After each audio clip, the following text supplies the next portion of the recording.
আগ্রাবাদ মহিলা কলেজের দ্বিতীয় বর্ষের শিক্ষার্থীদের বাংলা দ্বিতীয় পত্রে স্বাগত। প্রথমেই জানাচ্ছি তোমাদের আসসালামু আলাইকুম। যেটা আমি বারবার বলি, কথাটা আমি সালাম দিয়েই কিন্তু ক্লাসে ঢুকতাম। তোমরা সবাই খুব ভালো করেই জানো, তোমাদের সালাম দেওয়ার জন্য আমি অপেক্ষা করতাম না, এবং তোমরা আমাকে সালামের উত্তর দিয়েই সম্ভাষণ জানাতে। আজ আমরা এই কাজটা থেকে অনেক দূরে বিরত।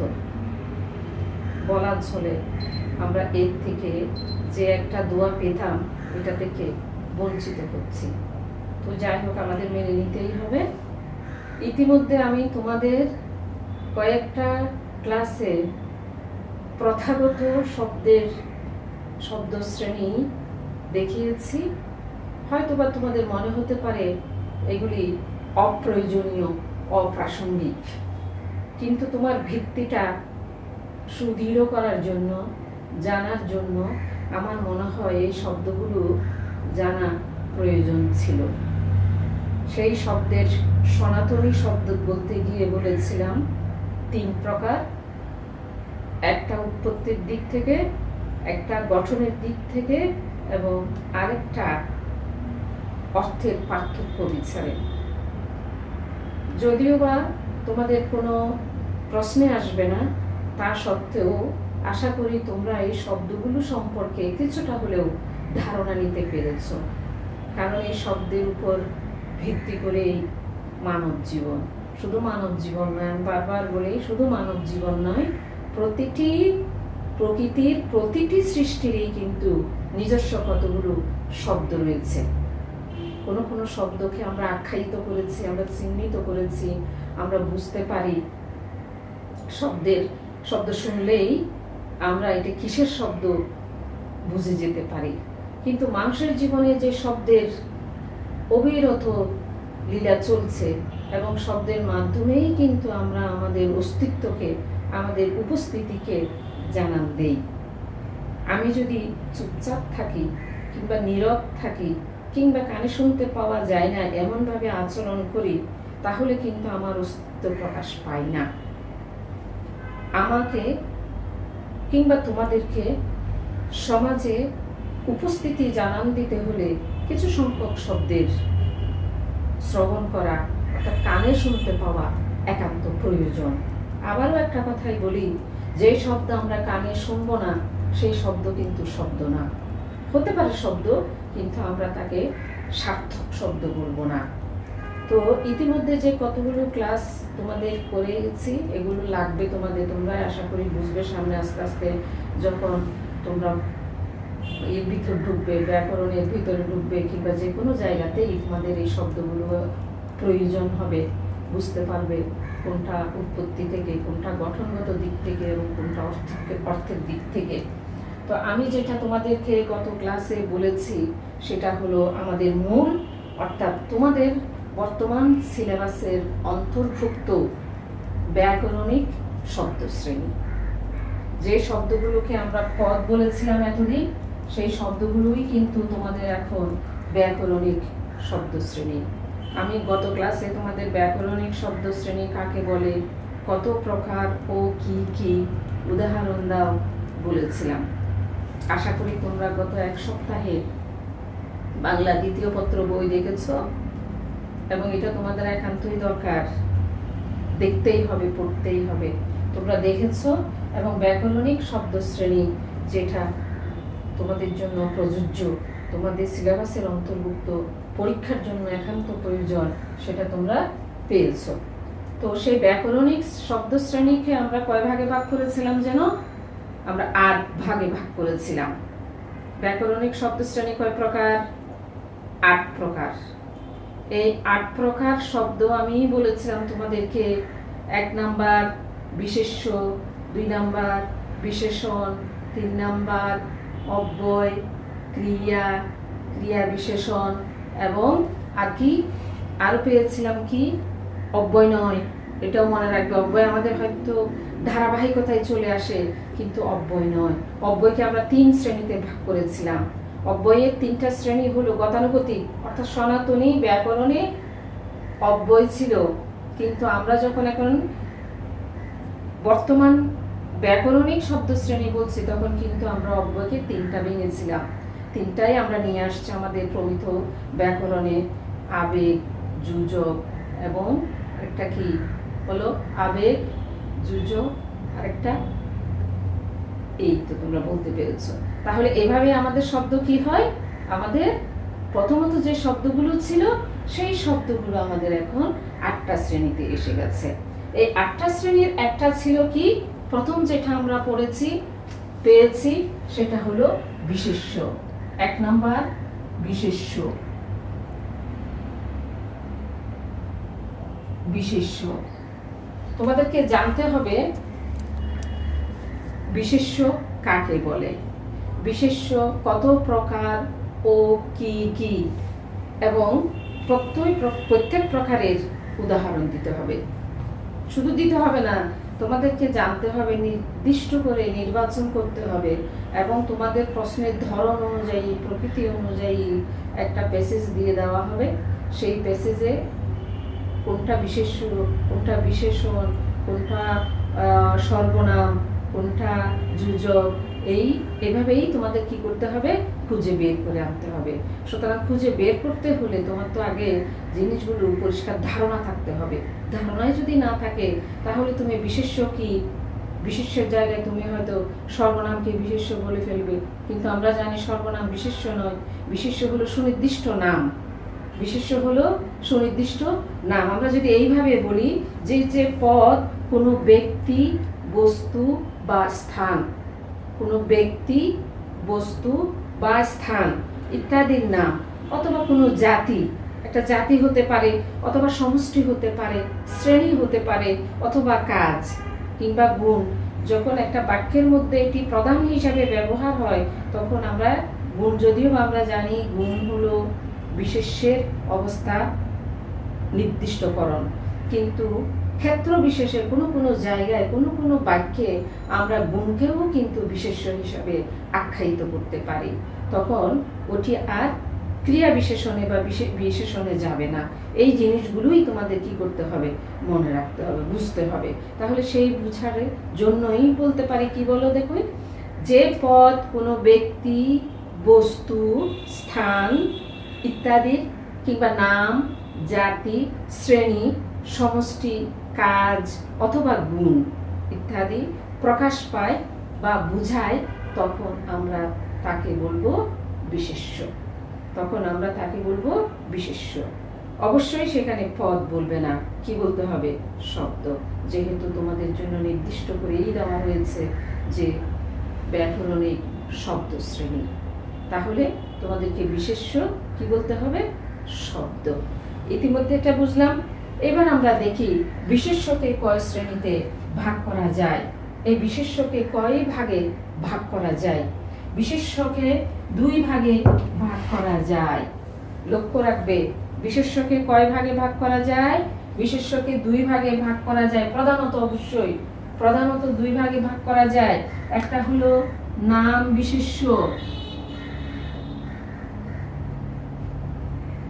একটা হলো নাম বিশেষ্য, আর একটা হলো ভাববাচক বিশেষ্য।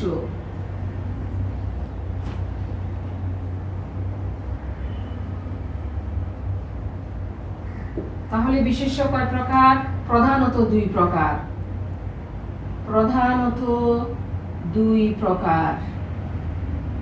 আর তোমাদেরকে একটা কথা আমি আবার বলছি, জিনিসটা লক্ষ্য করো, যখন তোমরা বাংলা বিষয়ে কোনো কিছু লিখতে যাবে, তোমরা কিন্তু এভাবে বানান করেই লিখবে, কখনো এভাবে লিখবে না। আমরা প্রায়ই দেখি এভাবে 1, 2, 3 এভাবে সংখ্যাবাচক লিখো। সংখ্যাবাচক লিখলে যে অশুদ্ধ হবে তা নয়, কিন্তু তা কি করবে, বিরত থাকার চেষ্টা করবে। যেহেতু আমরা বাংলা বিষয়ে পড়ছি, বাংলা সাহিত্য বিষয় একেবারে এই সুনির্দিষ্ট, সুতরাং যখন তোমরা লিখবে ঠিক এভাবেই লিখবে। তাহলে বিশেষ্য প্রধানত 2 প্রকার। কয় প্রকার? 2 প্রকার। 1 নাম্বার, যেটাকে আমি যেহেতু এখানে যেটা আমি তোমাদের গত ক্লাসে বলেছিলাম যে আমরা সব সময় একই রকমের সংখ্যা ব্যবহার করব না, আমরা একই শব্দ ব্যবহার করব না।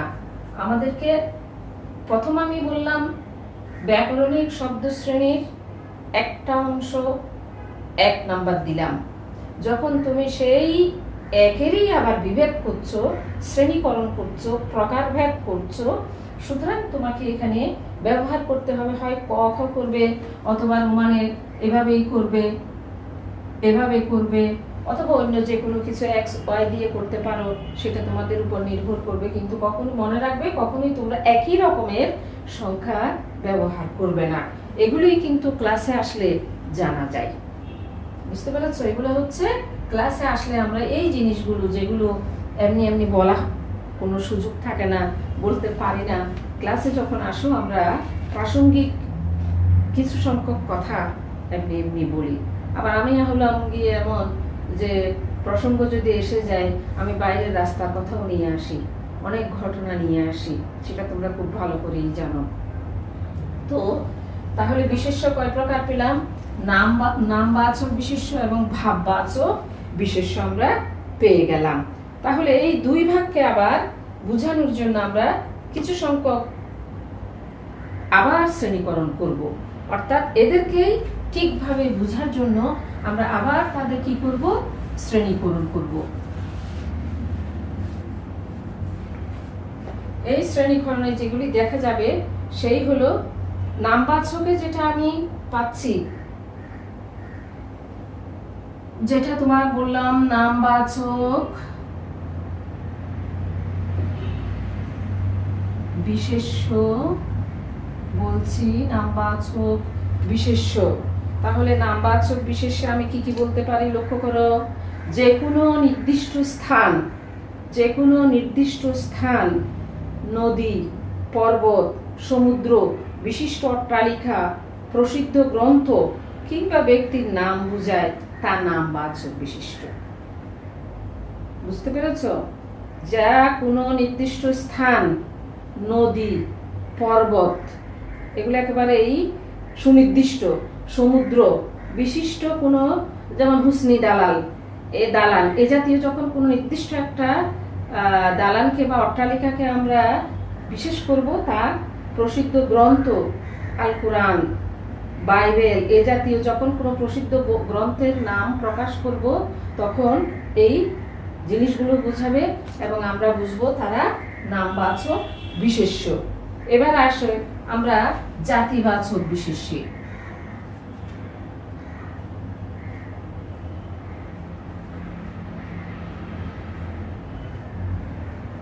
হয়তো তোমাদের মনে প্রশ্ন যাচ্ছে, প্রথমে আমি দুইবার বললাম, দুইটা বললাম, আবার কেন এগুলো? হ্যাঁ, এভাবেই আসবে আমাদের জাতিবাচক বিশেষ্য। প্রথমটা বললাম নামবাচক বিশেষ্য, এখন বলছি জাতিবাচক বিশেষ্য।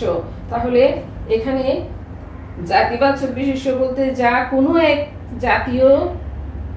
এক জাতীয় পদার্থকে সাধারণভাবে বোঝায়, তা হলো জাতিবাচক। একেবারে সুনির্দিষ্টভাবে সাধারণভাবে যেটাকে আমরা বলছি তা হলো জাতিবাচক। যেমন আমরা কি জাতি? আমরা কি জাতি? আমরা মানুষ জাতি, আমরা মানুষ জাতি। তাহলে আবার আমরা যখন বলি গরুর পাল, গরু, তাহলে গরু, গরু, গরু শ্রেণী, আমরা গরুর জাত বলি।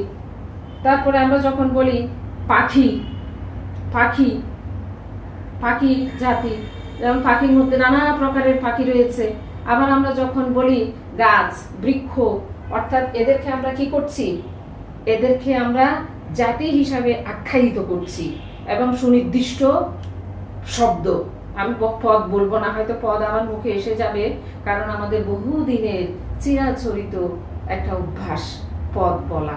হয়তো পদ এসে যাবে, কিন্তু আমি বারবার বলছি এটা কি হবে? শব্দ, এটা শব্দ। তাহলে নামবাচকে তোমরা জেনেছো, কি জেনেছো? নামবাচকে, নামবাচকে ইতিমধ্যে জেনেছো ব্যক্তি, কোনো ব্যক্তি, কোনো স্থান, ব্যক্তি, নির্দিষ্ট মানুষ, স্থান, যেমন ধরো লন্ডন, আমেরিকা, বাংলাদেশ, স্থান। তাহলে এইভাবে পাচ্ছ নদী, কর্ণফুলী নদী, তারপর মেঘনা, যমুনা, কত নদী, অর্থাৎ সুনির্দিষ্টভাবে পাচ্ছ নদীর নাম পাচ্ছ। আবার নির্দিষ্ট ভবন, যেমন উত্তরা গণভবন, কিংবা জাদুঘর হতে পারে অথবা সার্কিট হাউস হতে পারে। এভাবে যখন আমরা নির্দিষ্ট করব তখন সে অট্টালিকা বা ভবনের নাম এসে যাবে। তারপর তোমাদেরকে তো বললামই, কিসের নাম বললাম, কোনো প্রসিদ্ধ গ্রন্থের নাম বললাম আসে। তাহলে এগুলি হলো নামবাচক আর এটিগুলি হলো জাতিবাচক। এবার আমরা আসি 3 নম্বরে দ্রব্যবাচক। দ্রব্য, দ্রব্য শব্দের অর্থ জানো তো? দ্রব্য অর্থ হলো জিনিস, দ্রব্য অর্থ হলো জিনিসপত্র, কোনো পণ্য। তাহলে এই জিনিস বা কোনো বস্তু যখন আমরা বলছি তখন তাকে বলছি দ্রব্যবাচক বা বস্তুবাচক। এভাবে আমরা তাকে কি করব, চিহ্নিত করব। যা কোনো দ্রব্য বা বস্তুকে বোঝায় তা দ্রব্য বা বস্তুবাচক বিশেষ্য। যা কোনো জিনিস বা বস্তুকে বা দ্রব্যকে বোঝায় তা হলো দ্রব্যবাচক বা বস্তুবাচক, বস্তুবাচক বিশেষ্য। তাহলে এরা হতে পারে, এগুলি কি জিনিস? কাঠ, পাথর, সোনা, লোহা ইত্যাদি। অর্থাৎ যেগুলি জিনিস বুঝে আমরা কখনো বলি পানি, কখনো বলি কাগজ, আমরা বলি কলম, আমরা বলি লবণ, আমরা বলি দুধ। এই যে কতগুলো জিনিস বা পণ্য বা বস্তু, এদেরকে বলবো দ্রব্যবাচক বা বস্তুবাচক বিশেষ্য। গেল। এবার আসি আমরা 4 নাম্বার। আবার 4 নাম্বারে আসি গুণবাচক বিশেষ্য। তোমরা কিন্তু এই জায়গাতে অনেক সময় ভুল করো, কারণ আমরা গুণবাচক কথাটা বুঝি কখন? কিসে? ব্যক্তির যখন অবস্থা, দোষ, গুণ, পরিমাণ, সংখ্যা ইত্যাদি প্রকাশ পায় তখন তাকে আমরা কি বলি? আমরা একটা বিশেষণ বলি, তাই না? কিন্তু আমাদের মনে রাখবে এই বিশেষ্য শব্দের মধ্যেও কিন্তু গুণবাচক বিশেষ্য বা শব্দ রয়েছে। এই গুণবাচক হচ্ছে যা কোনো গুণের নাম বুঝায়, যা কোনো গুণের নাম বুঝায়, তা আচরণ কিংবা অবস্থা, তা আমার আচরণ হোক কিংবা আমার অবস্থা যাই হোক না কেন, এবং তা হবে আমাদের গুণবাচক বিশেষ্য। আমার আচরণ হতে পারে, আমার অবস্থা হতে পারে, যেটা আমার বাক্যের মধ্যে প্রধান হিসাবে থাকবে, সেটাই হচ্ছে গুণবাচক বিশেষ্য। এবং এই গুণবাচক হতে পারে আমার ক্ষমা, আমার হতে পারে আমার ক্ষমা, আমার দয়া, আমার স্নেহ ইত্যাদি ইত্যাদি। অর্থাৎ যেটা আমার আচরণ প্রকাশ করবে। তাহলে এই আচরণটাই হচ্ছে আমার কি? আমার গুণবাচক। কখনো আমি খুব বেশি কথা বলি, তোমরা বাচাল বলো আমাকে, বাচালতা। আবার যখন আমি চুপচাপ থাকি, আমার কোনো শব্দ বের হয় না মুখ দিয়ে, তখন বলি নীরব। আবার যখন মাঝে মাঝে কথা বলি, কোনো ব্যাপারে একেবারে উচ্ছ্বসিত হয়ে যায়, তখন বলে সরব। এই যে আমার একটা অবস্থা প্রকাশ পেল এবং এটাই যখন মুখ্য হয়ে যায়, তখন তাকে আমরা বলি গুণবাচক বিশেষ্য। কারো কারোর মধ্যে আমরা দুর্বলতা দেখতে পাই, কারো কারোর মধ্যে আমরা সাহসিকতা দেখতে পাই, কারো কারোর মধ্যে আমরা ক্ষমতা প্রবণ হয়ে উঠতে দেখতে পাই, আবার কেউ কেউ দুর্বল হয়ে থাকে, অর্থাৎ খুব বেশি কিছুতে অংশগ্রহণ করে না। তাহলে এগুলি হলে মানুষের গুণবাচক বিশেষ্য। এবার আসি আরেকটা সমষ্টিবাচক। কি হবে? সমষ্টিবাচক বিশেষ্য। সমষ্টি কি? অর্থাৎ কোনো জিনিসের সমন্বয়, একত্রিত হওয়া। কোনো কিছুকে যখন আমরা যোগ সাধন করে একত্রিত করি, তখনই আমরা তাকে কি বলি? সমষ্টি বলি। তাহলে তাকে দেখি আমরা যা ব্যক্তি বা বস্তুর সমষ্টি বুঝায়, ব্যক্তি বা বস্তুর সমষ্টি বুঝায়, তা হলো সমষ্টিবাচক বিশেষ্য। এবং যেমন বলি আমরা মানব সমাজ, যখন আমরা কিছু সংখ্যক মানুষের একটা নির্দিষ্ট গণ্ডি বুঝি, তখন আমরা তাকে কি বলি? মানব সমাজ। আমরা যখন আবার কেউ ওই মানুষের ভিতরে নির্দিষ্ট একটা সংগঠন গড়ে তুলি, তখন আমরা বলি সমিতি। এটা কি সমিতি, এই সমিতি, ওই সমিতি। আবার কখনো বলি এই শ্রেণী, উচ্চ শ্রেণী বলি আমরা, মধ্য শ্রেণী বলি, নিম্ন শ্রেণী বলি। এটাও সমষ্টিভাবে কিছু সংখ্যক মানুষের অবস্থানকে প্রকাশ করে। আবার কখনো বলি আমরা দল, একটা দল। আবার বলি সভা হয়, যে কয়েকজনের সমন্বয়ে কি হয়, একটা সভা হয়। তাহলে আমরা সমষ্টি জিনিসটা কি বুঝতে পারছি? আমরা সমষ্টি জিনিসটা বুঝতে পারছি কিছু সংখ্যক, সেটা মানুষ হোক যাই হোক, কি তাদের একটা সমন্বিত রূপ। ওই সমন্বিত রূপকেই আমরা বলছি সমষ্টিবাচক বিশেষ্য। এবার আসো ক্রিয়াবাচক বিশেষ্য। তাহলে আমরা এরপরে কি বলবো? আমরা বলবো ক্রিয়াবাচক বিশেষ্য। কি মজা না? তোমরা বিশেষ্যের ভিতর কি পাচ্ছ? বিশেষ্যের ভিতরে পাচ্ছ ক্রিয়া। তোমরা জানো বিশেষ্য হলো কোনো কিছুর নাম, আবার এদিকে বলছি আমি কি ক্রিয়াবাচক বিশেষ্য। কি মজা না? ক্রিয়াবাচক বিশেষ্য। তাহলে কি হবে? যা কোনো ক্রিয়ার নাম বুঝায়, যা কোনো কিছুর ক্রিয়ার নাম বুঝায়, তা হলো ক্রিয়াবাচক বিশেষ্য। ক্রিয়া কি? করা, খাওয়া, যাওয়া, চলাফেরা ইত্যাদি। তাহলে এই ক্রিয়া বোঝাতে আমরা কোনো কোনো সময় বলি গমন। তিনি ঊর্ধ্ব গমন করেছেন, ঊর্ধ্বে গমন করেছেন, ঊর্ধ্বে কি করেছেন? গমন করেছেন, অর্থাৎ ঊর্ধ্বে গিয়েছেন। আবার কোনো সময় আমরা বলি শয়ন। শয়ন, শয়ন অর্থ কি? শোয়া, বিছানায় শোয়া। আমরা বলি কি? শয়ন। তাহলে এই যে আমরা কতগুলো ব্যাপার পাচ্ছি, গমন, শয়ন। আবার কোনো কোনো বলি যে কোনো খাওয়া হলে আমরা বলি ভোজন, ভোজন।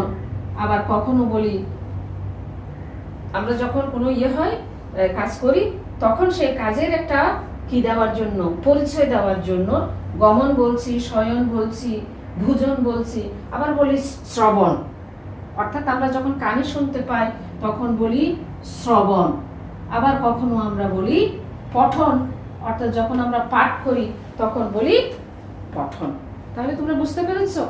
এইগুলি হলো আমাদের কি যেন বিশেষ্যের শ্রেণীভেদ। এই অনুযায়ী তোমাদেরকে কি করতে হবে?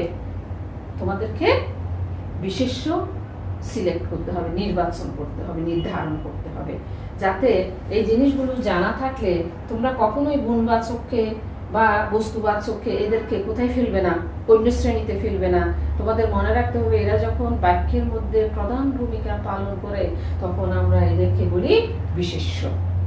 এই এই বিশেষ্য। তাহলে এটা গুণবাচক হলো, সমষ্টিবাচক হলো, জাতিবাচক হলো, দ্রব্য বা বস্তুবাচক হলো। এভাবেই আমাদের কতগুলো বিশেষ্য আমাদের বাক্য ব্যবহারে, আমাদের ভাষায় প্রধান ভূমিকা পালন করে এবং সেই ভূমিকা অনুযায়ী আমরা তাদেরকে নির্ধারণ করি। আজ এই পর্যন্ত। তাহলে তোমরা কিন্তু এই প্রশ্নটা ভালোভাবে শিখে ফেলবে। কি প্রশ্নটা? কি বিশেষ্য কাকে বলে, বিশেষ্য কত প্রকার ও কি কি, প্রত্যেক প্রকার বিশেষ্যের সংজ্ঞা সহ উদাহরণ বলি। কখনো বলা হয় সংজ্ঞা সহ উদাহরণ, আবার কখনো বলা হয় উদাহরণ। তো সংজ্ঞা যদি তুমি মনে রাখতে পারো তাহলে তোমার উদাহরণটা আপনা আপনি তোমার মধ্যে আত্মস্থ হয়ে যাবে, আয়ত্তে এসে যাবে।